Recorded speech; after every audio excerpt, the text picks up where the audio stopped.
আসসালামু আলাইকুম। আমি একটা কবিতা পড়বো। ওই কবিতার নাম হলো ছোট নদী। লিখেছেন রবীন্দ্রনাথ ঠাকুর।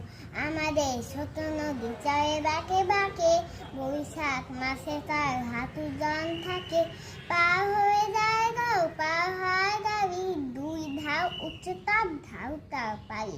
চিক চিক করে বাড়ি, কোথা নাই কাদা, এক ধারে কাজ বন ফুয়ে ফুয়ে সাদা।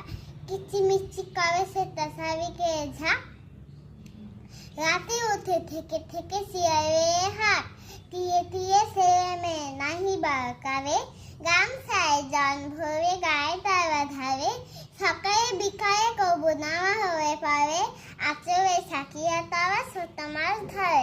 আষাঢ়ে বাদন নামে নদী ভালো ভালো, মাটিয়া ছুটিয়া চলে ধারা করা।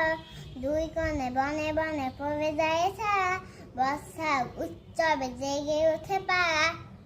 আমার ভিডিওতে ভালো লাগে সাবস্ক্রাইব করুন আর লাইক কমেন্ট শেয়ার করে দিয়ে আপনারা এইসব কবিতা পাবেন।